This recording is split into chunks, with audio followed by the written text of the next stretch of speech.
The Other Side of the Coin is an educational program for the Ziba Foundation website viewers. Your host, Zia Ghavami.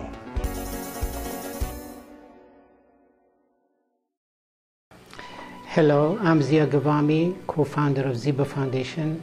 Today we are going to talk about the following topics of interest. The first topic is Nobel Peace Prize. The topics that fall in the category I call Humanity in Action. Nobel Committee's remarks. Peace Prize given for non-violent struggle for the safety of women's right for participation in peace-building work. The winners of this year, 2011, of the Peace Prize winners are as follows. 1. Ellen Johnson Sirleaf is a 72 years old female, is a Harvard graduate in economy, a Citibank executive, vice president of Citibank, assistant UN General Assembly, Liberia's president since Liberia president since 2006, and the first African American that democratically was elected as president for Liberia, and she's being called the Iron Lady. The second winner of the Peace Prize is Lima Bowie, is as a G-B-O-W-E, but I think the G is not being pronounced. She's executive director of Women, Peace and Security Network of Africa. She is a main participant in ending long war in Liberia in 2003. She featured in a documentary in 2008 about a peaceful protest movement for a group of Liberians launched to end the civil war in Liberia. She was told in conversation with the police in a protest, in her speech in Freedom Forum in Oslo, she said the security forces came and said they were arresting me, and she said she told them, I will make it very easy for you, I will strip naked, and they left immediately.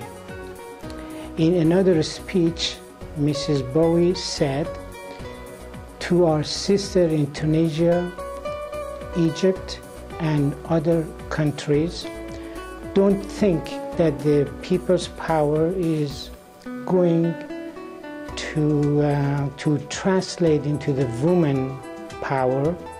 You have to step up, keep involved, and keep protesting.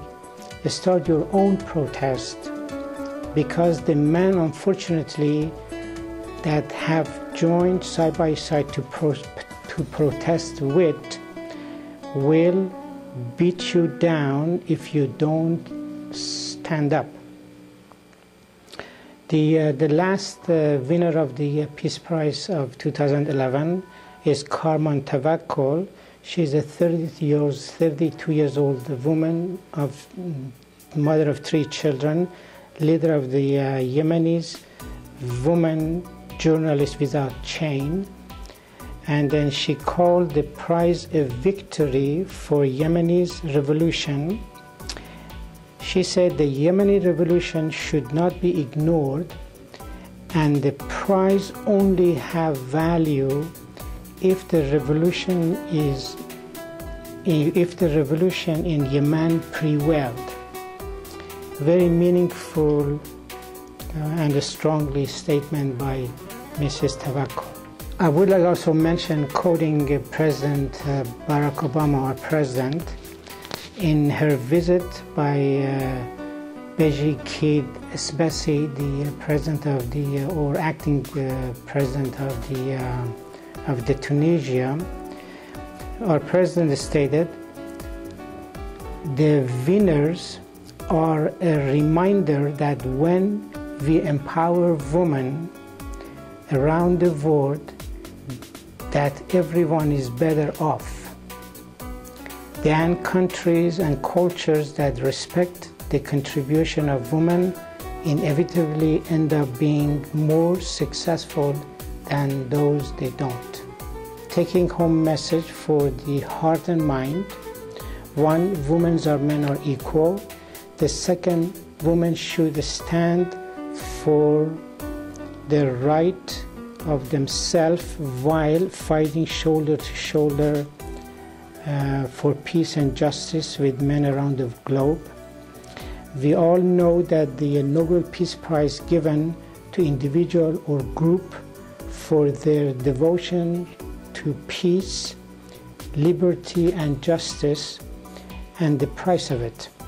The question we should ask ourselves, beside the price of peace by Nobel Committee, what is the real price of peace that we all pay?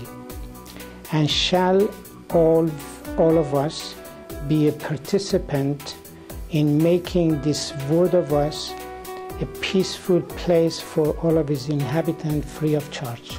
The next topic is a famine, a historical perspective. The topics that fall in the category I called humanity in mirror of our conscience. Definition of the famine: it can be caused by massive drop of production and distribution of the food in a country, caused by weather, war, injustice, government, and other factors. In brief, I would like to mention the most famous famine in the last century: Irish potato famine between 1845 to 51, Ukraine famine between 1920 to 30, Russia famine that called by Nazis between 1939 to 45 during the Second World War, Bengal famine between 1943 and 44, and China vast famine between 1960 and 70, Eritrean famine between 1970 and 80, and the most recent one is Somali famine that is going on now. All of these famine cost millions of lives. You may simply say individual responsibility as commonly used these days, and to take blame yourself. But all of this famine has been having multiple causes: politics, priority of using resources by a world leader during the war, and ongoing atmospheric change, or we call global warming, that we should not be ignoring, are some of the causes that we can briefly mention here. The take-home message for the heart and mind is global education, population and greed control, and taking the global warming seriously, and responsibility in all levels by all. The last topics of interest, it's that falls in the category that I call humanity, daughter and son, called fallen heroes. The first is Wangari Maathai. She was born on April 1940, and she was died of the ovarian cancers in September 23, 2011. She was an environmentalist, a professor, a human rights activist, founder of Green Belt in 1997 that planted over 30 million trees in Kenya to fight erosion of the land and create firewood for fuel and job of more than 900,000 for the women, stated by the United Nations. And Mrs. Matai, in receiving the in her talking for receiving the prize or Nobel Prize acceptance talk, she mentioned, in the course of history, there comes a time when humanity is called to shift to a new level of consciousness. She said, to reach a higher moral ground, a time when we have to shed our fear and hope for each other's, and the time is now. The next person that I would like to talk to is Steve Jobs. He was born on February 24th, 1955, and died of pancreatic cancer on October 5th, 2011. Steve Jobs, the secular prophet.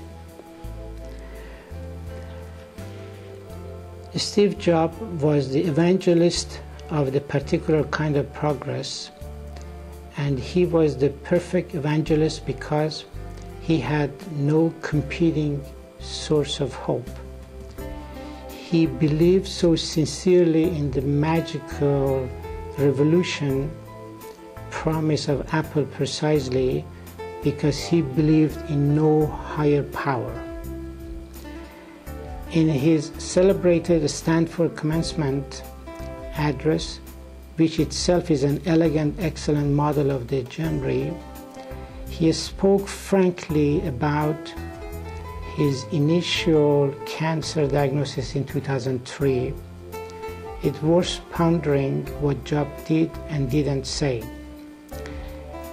He said in this speech, "No one wants to die. Even people who want to go to heaven don't want to die to go there. And yet death is destination with all share. No one have ever escaped. And that is as it should be, because death is very likely the single best invention of life. Its life change agent is clear out the old to make the way for the new." In his speech, he also mentioned that don't live somebody else's life, and don't trap in dogma. That he means that somebody else thinking. No revelation, no dogma, and no promise. And do not let noise of other opinion drown out your own inner voice, heart, and intuition. Those are very meaningful words to me. To take home message is one, to believing in yourself. Second, regardless we as an individual lengths of staying, we must keep the hope, dignity of ourself and our nature and its inhabitant alive. And the third, fighting for justice and equality by learning and educating and acting constantly till the last breath. I'm Zia Ghavami. I hope that you have enjoyed this program. I again invite and encourage you to visit the Ziva Foundation website at www.zivafoundation.org. Have a great day, and remember to promote art and humanity in your own special way. The Other Side of the Coin is an educational program for the Ziva Foundation website viewers. Your host, Zia Ghavami.